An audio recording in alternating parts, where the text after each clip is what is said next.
Assalamu alaikum wa rahmatullahi wa barakatuh. Alhamdulillah wa salatu wa salamu ala rasulillah wa ala alihi wa ashabihi wa man tabi'ahum bi ihsanin ila yawm ad-din amma ba'd.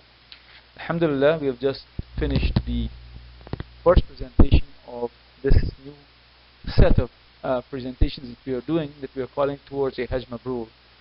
This is the second, so this is 9b, inshallah.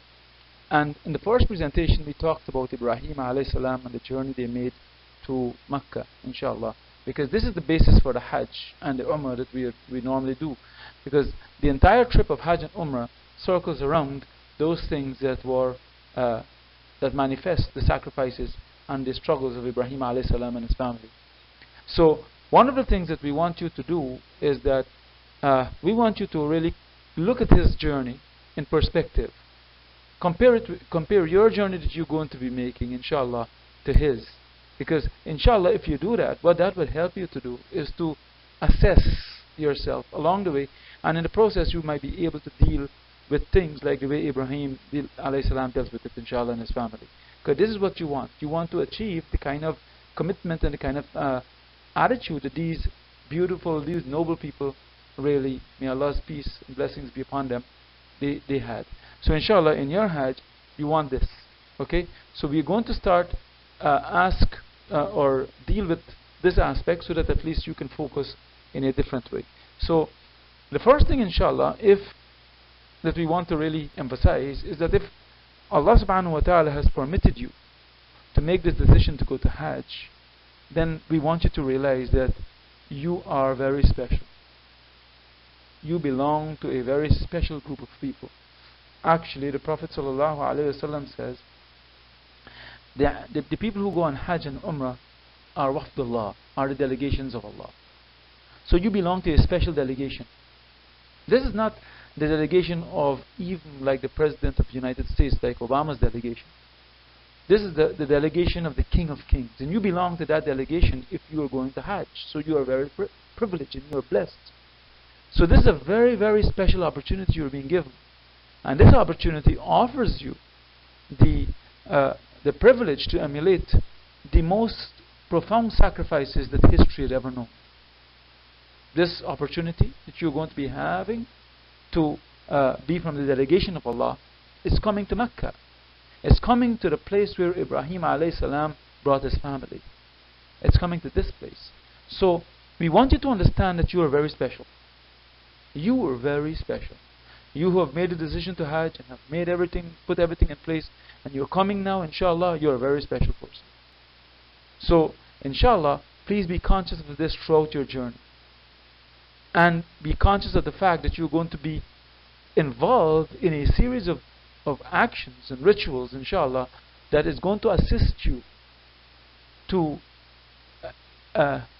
learn about your relationship with Allah and to develop a strong relationship with Allah. And in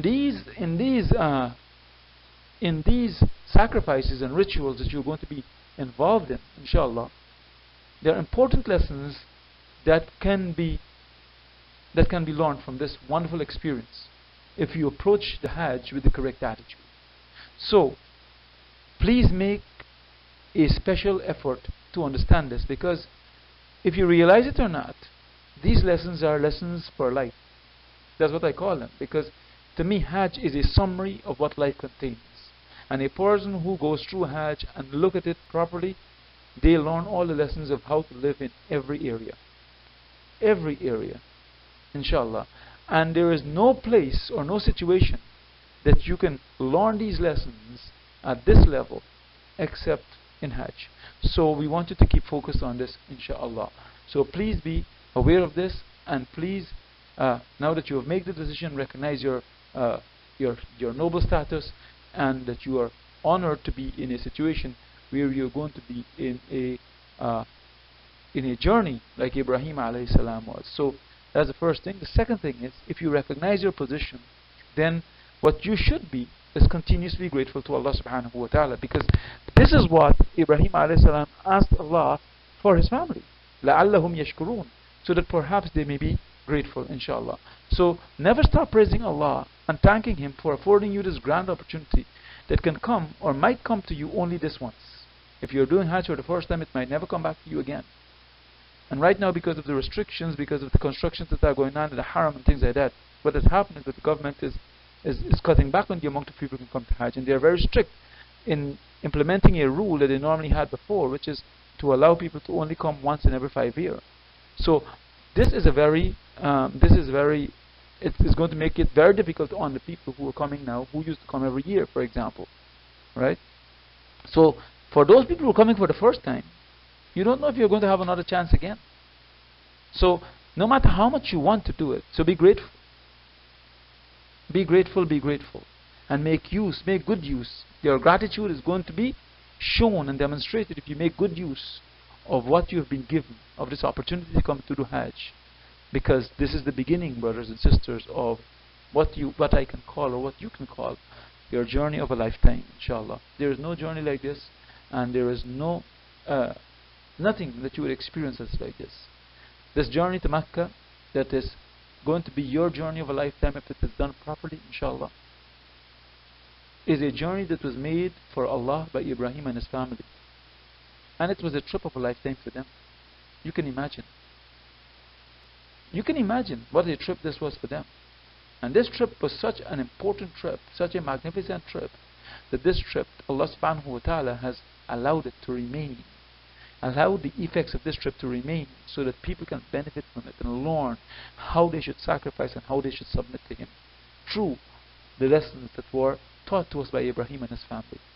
So, like Ibraaheem and his family, you are now going to start your amazing trip to Mecca, your trip of a lifetime. And you must, brothers and sisters, the other thing is, you must do it purely for Allah subhanahu wa ta'ala. You must do it purely, you must make this journey purely for Allah subhanahu wa ta'ala. And one of the best ways to do this is to compare your condition with Ibraaheem's and his family's condition. Is to compare the condition that you are experiencing in your Hajj and compare it to theirs.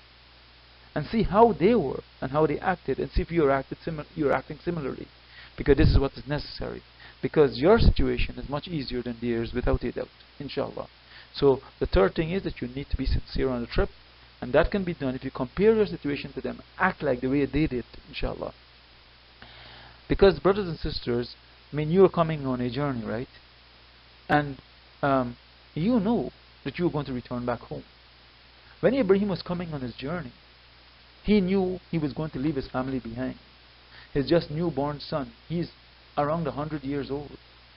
Somewhere around there, according to some narrations, is what they claim. Right? And he was looking forward for his son all his life. And he is still in the age of weaning, and Allah is asking him to leave him, this newborn that he is so attached to, and his wife that he was asking for, this newborn that he was asking for, Allah is asking, or is telling him to leave them in a deserted place where no one is there, and no vegetation, nothing.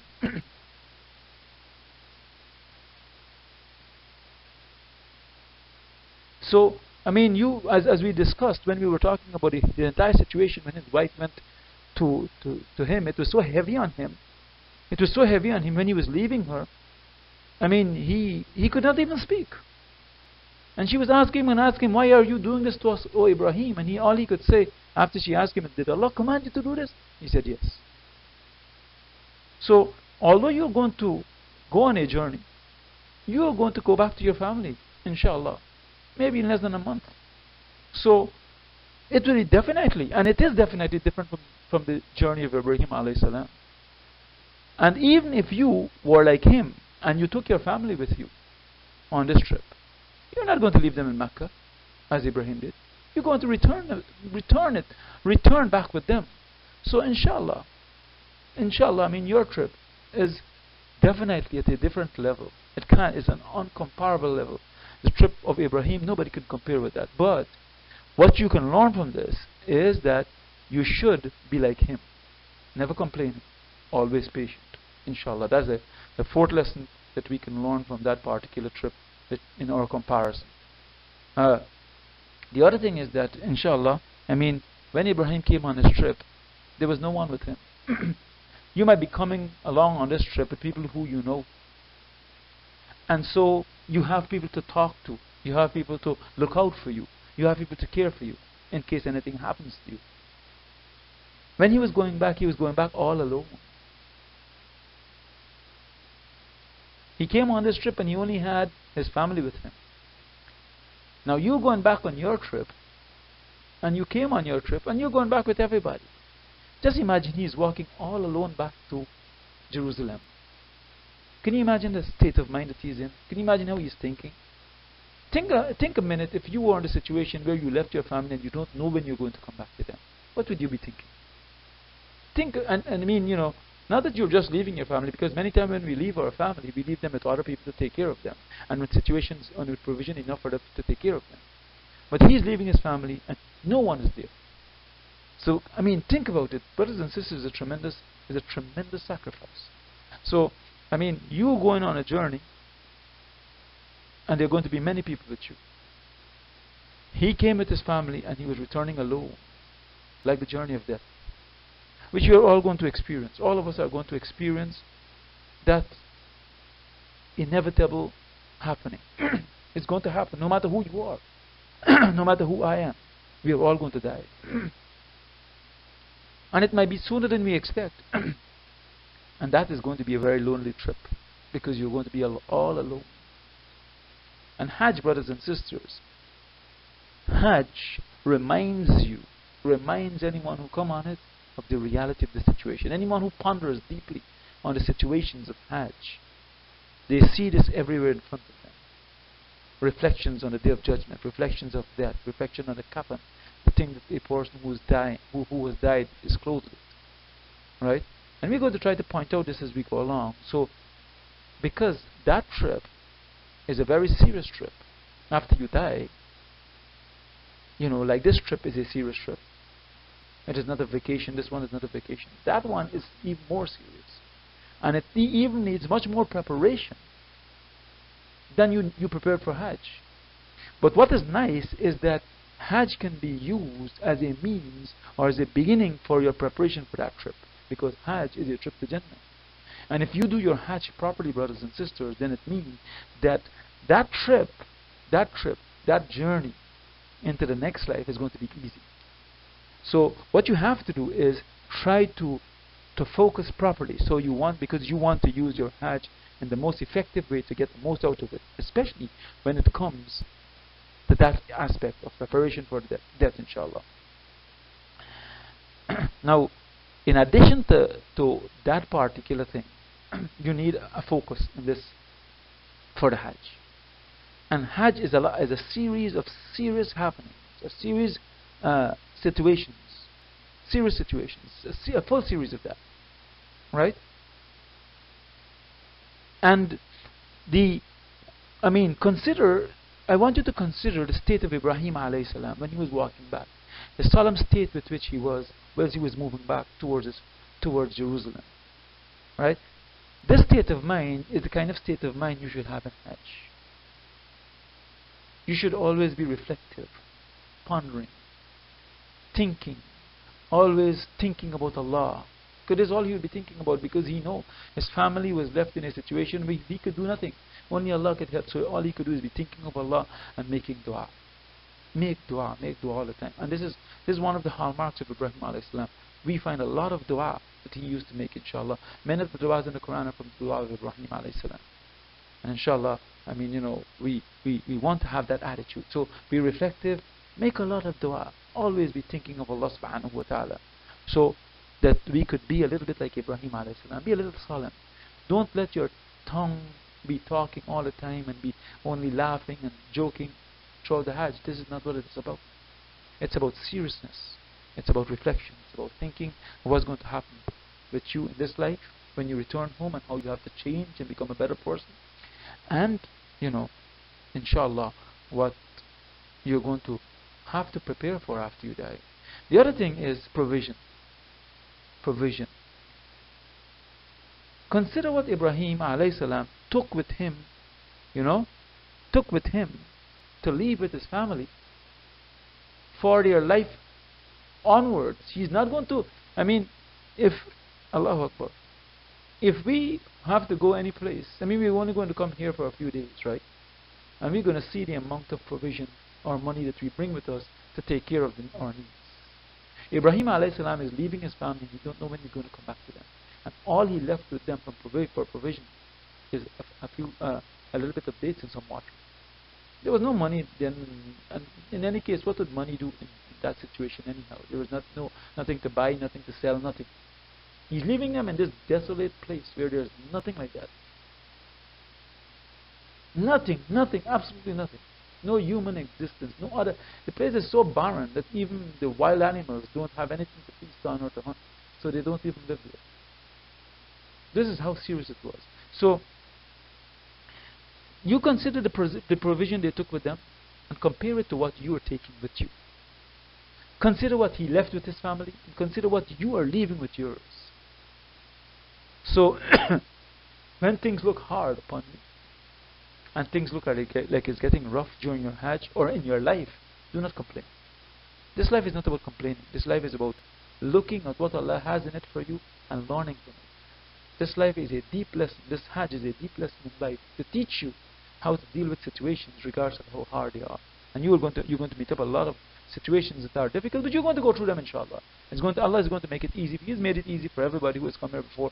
There's so many people who did Hajj and want to do Hajj all the time, inshallah. So, reflect, consider your provision, consider how much you have and how much they had, and always be grateful and never be complaining.